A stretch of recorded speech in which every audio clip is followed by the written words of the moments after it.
नमस्कार. आज आपण बघूया टिफिन स्पेशल. तर इथे मी तव्यामध्ये तेल ओतून घेतलं आहे. त्यामध्ये मी कांदा घातला. कांदा क्रश करताना त्यामध्येच आलं आणि लसूणही घातलं होतं. हे छान लाल करून घ्यायचं आहे. व्यवस्थित परतून झालं की मग त्याच्यामध्ये 1-2 मिरच्या घालायच्या स्लिट करून आणि टोमॅटो घालायचं आहे. हे सर्व पुन्हा छान व्यवस्थित मिक्स करून घ्यायचं आहे. आपण काय करतो आहे माहिती आहे का, तर कोलंबी मसाला, ते पण तव्यावरची. आता मी यात मीठ घालून घेतलं म्हणजे आपला कांदा टोमॅटो छान लवकर मऊ होईल. इथे आपला छान कांदा परतून झाल्यावर त्यावर मी थोडंसं हिंग घातलं आहे, हळद आणि आगरी मसाला.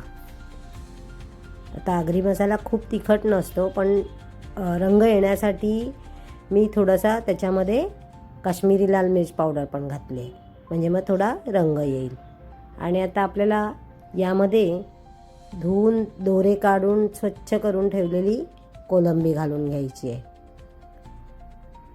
तर सकाळच्या वेळेला इतकी गडबड असते म्हणून मी कालच हे साफ सर्व करून ठेवलं होतं. तर इथे मी ही कोलंबी सर्व घालून घेते. हा तवा इतका छान आहे, लोखंडी तवा असल्यामुळे त्याला जेही त्याच्यात पदार्थ बनवते त्याची चव इतकी छान येते आणि खोलगट आहे जरा, त्यामुळे व्यवस्थित भाज्या वगैरे पण परतवायला चांगल्या जमतात. आता यावर झाकण ठेवायचं आहे, आपण पाणी ओतायचं नाही आहे.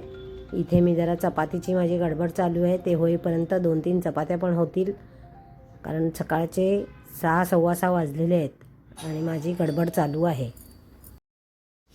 तर इथे मी पटापट पोळ्या पण शेकवून घेते आणि आता आपण कोलंबी पण बघूया.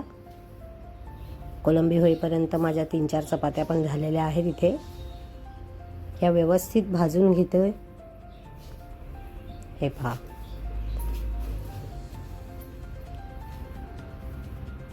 सकाळची गडबड असली की काय काय करायचं कळत नसतं. त्या गडबडीत पण मला व्हिडिओही बनवायचा असतो. तर कसा वाटला आजचा व्हिडिओ हे नक्की सांगा. लाईक शेअर सबस्क्राईब पण करा. आता बघूया आपली कोलंबी. इथे बघा, आता मी हे ओपन केले, पण झालं असं ह्याच्यात मी खरं तर भरपूर कोथिंबीर घालते, पण आज मला वेळच मिळाला नाही कारण उशीर झाला होता, म्हणून कोथिंबीर घातली नाही आहे. तर असा आपला टिफिन तयार झालेला आहे. चला तर मग